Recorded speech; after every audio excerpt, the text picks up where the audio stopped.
سلام دوستای قشنگم، به چنل میمی خوش اومدین. ما اینجا با هم کتاب میخونیم و مینویسیم. اگه شما هم مثل من عاشق کتابا هستین، پس با من همراه باشید. امروز میخوام کتاب دلانگیز و عاشقانه من پیش از تو را براتون بخونم. آماده اید؟ به نام خالق یکتا. من پیش از تو، صفحه 83. وقتی خوب او را ورانداز کردم، یادم آمد که در یک از عکس‌ها او را کنار ویل در حال اسکی دیده بودم. ناراحت به نظر می رسید. لبخندی بیروح بر لب داشت. جلیقه پوست قهوه‌ای رنگ پوشیده بود. اگر من آن را می پوشیدم شبیه غول‌ها می شدم.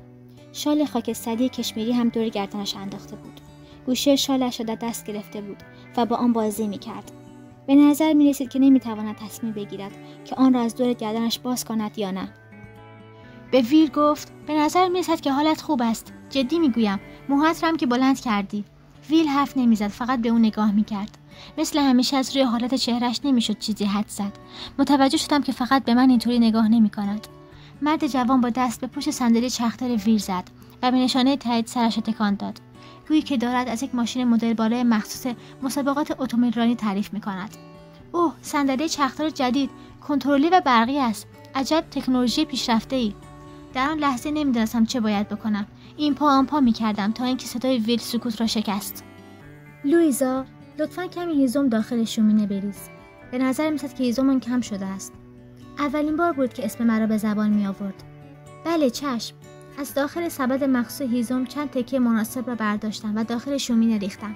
زن گفت هوای بیرون خیلی سرد است. خدای من، هوا اینجا چقدر گرم و مطبوع است. با سیخ مخصوص هیزم‌های داخل شومینه را کمی جابجا کردم. هوای اینجا چند درجه سردتر از لندن است. مرد حرف او را تایید کرد و گفت بله البته. داشتم با خودم فکر می‌کردم که ما هم از شومینه استفاده کنیم. از بخاری خیلی بهتر است. آلیشا خم شد و شومینه را حسابی ورانداز کرد. طوری به آن نگاه می‌کرد که گویی تا حالا شومینه ندیده است. لحظه سکوت برقرار شد. سپس گفت چه قهوه خوش‌طعم و عطری. بسیار خوب بیل، چه خبر؟ خبر خاصی نیست. مشغول فیزیوتراپی که هستی. موثر بود؟ روپرت، فکر نمی‌کنم به زودی بتوانم به پیست اسکی بازگردم. لحن حرف زدن ویل پر از کنایه بود. فصل 17، صفحه 278. سخت‌ترین بخش حرفه پرستاری بلند کردن و خوابانیدن مریض، نظافت او یا بوی داروهای ضد عفونی کننده نیست، بلکه درگیر شدن در حالت روحی شخص بیمار است. وقتی از صبح تا شب را کنار او می‌گذرانی، آن وقت است که روح او با تو یکی می‌شود و ناراحتی و خوشحالی او موجب ناراحتی و خوشحالی تو خواهد شد.